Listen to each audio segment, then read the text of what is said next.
Saya yakin pemimpin-pemimpin seperti Mas Ganjar Pranowo melewati proses-proses itu, dan saya tidak ragu bahwa Mas Ganjar memiliki komitmen yang luar biasa pada rakyat Jawa Tengah maupun rakyat yang lebih luas dari itu. Karena apa? Saya mempercayai bahwa Mas Ganjar sebagai kader tulen sebuah partai, itu dia tahu persis siapa orang-orang yang atau siapa pihak-pihak yang semestinya dia bela. Mas Ganjar misalnya dengan Anies Baswedan kan sama-sama kagama gitu. Dengan Pak Prabowo pasti juga udah lama kenal, apalagi dengan Pak Jokowi kan selama ini selalu bersama-sama, selalu bergandengan. Jadi ini bentuk hikmah dinamika politik yang memang harus dinikmati oleh seluruh rakyat karena ini adalah pesta demokrasi, bukan arisan demokrasi.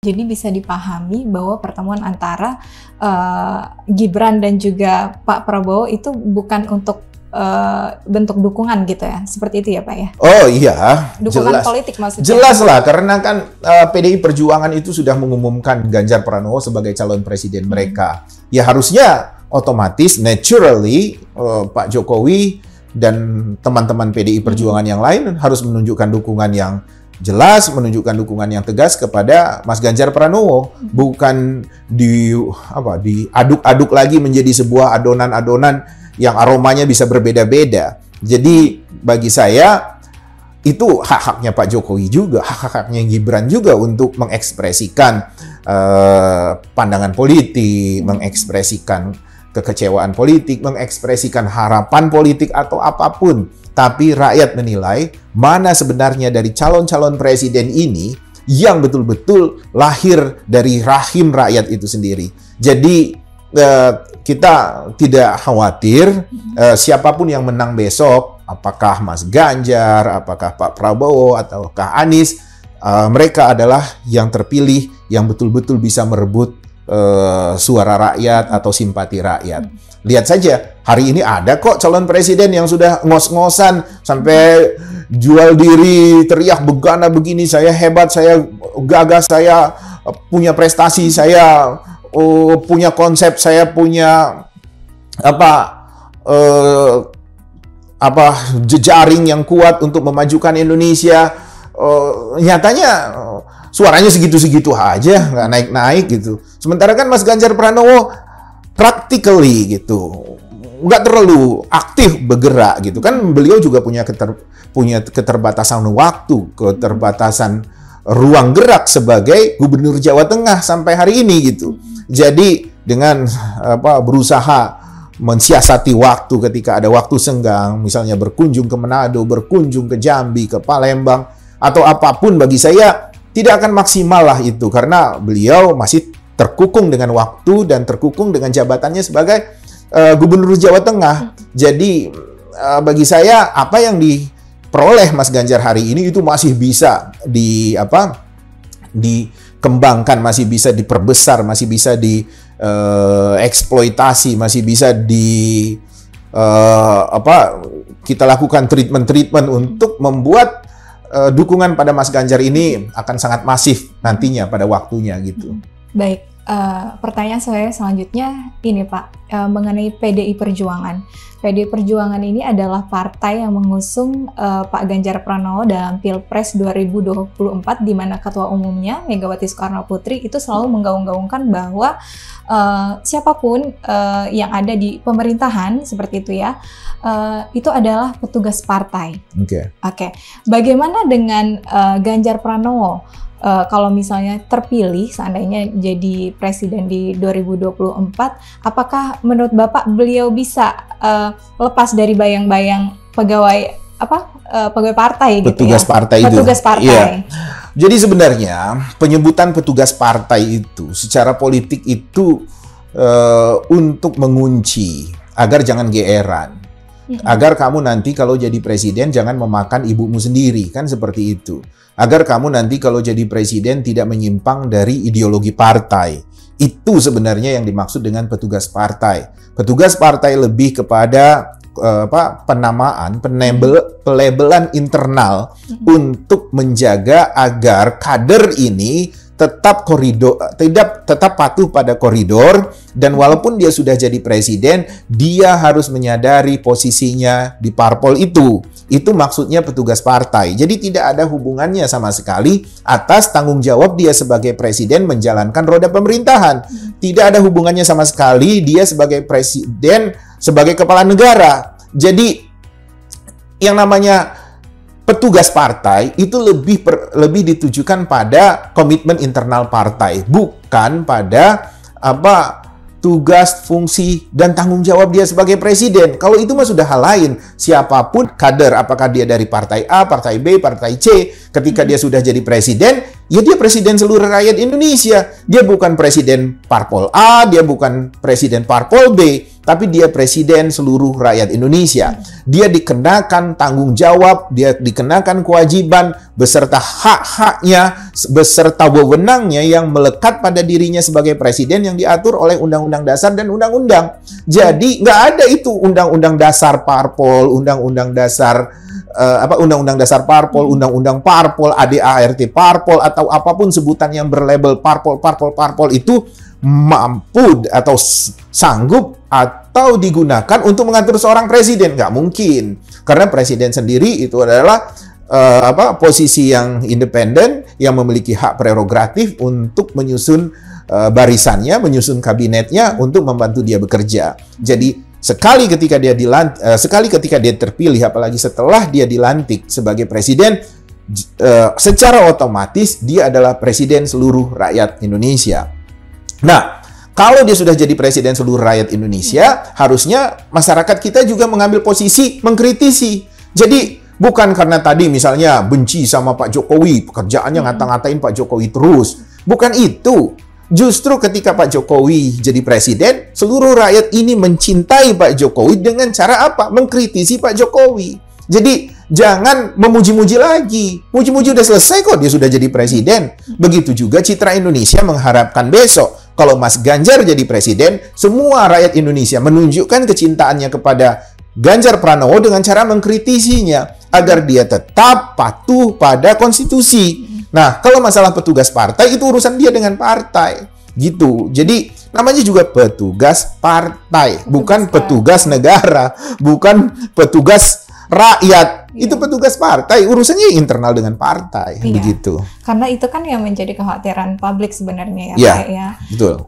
Karena memang PDI Perjuangan ketua umumnya selalu menggaung-gaungkan itu gitu. Karena di level DPR saja, siapa ya ketua umumnya itu ya sempat menyatakan bahwa kalau misalnya mau melahirkan undang-undang itu kan harus nego dengan kepala partai gitu kan seperti itu kan, saya pernah mendengar itu gitu. Nah, kalau itu hal yang berbeda. Jadi kalau dia bicara tentang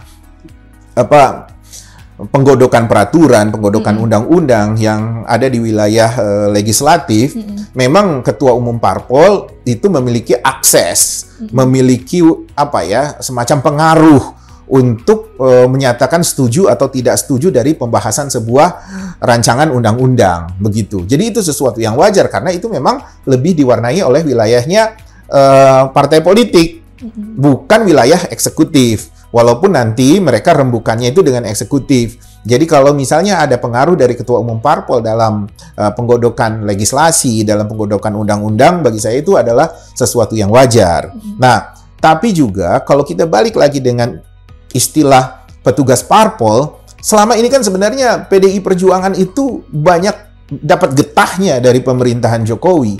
Jadi kalau Pak Jokowi itu mendapat prestasi, itu kan dipuji-puji. Weh, hore, hebat Pak Jokowi, itu presiden kita, presiden Indonesia. Pak Jokowi luar biasa. Tapi kalau Pak Jokowi ada salah gitu, ada kekeliruan mengambil sikap gitu, atau ada tindakan atau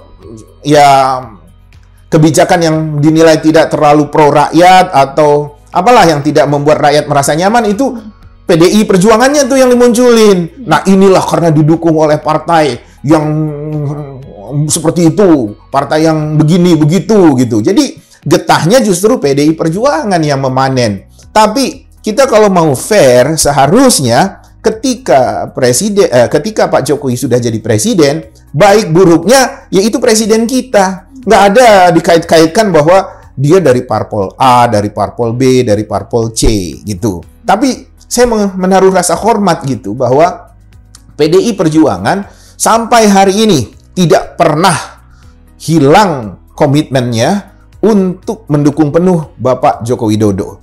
Dalam hal ini mereka tahu bahwa Pak Joko Widodo adalah Presiden Indonesia. Meski berapa kali PDI Perjuangan itu mendapat getah yang gak enak, dituduh ini itu segala macam. Tapi coba lihat siapa yang panen hari ini. Apakah lebih banyak orang PDI Perjuangan? Gitu kan? Itu yang harus dinilai. Jadi kalau mau menilai presiden itu berpihak pada siapa, salah satunya adalah menilai siapa yang dapat kesejahteraan hari ini.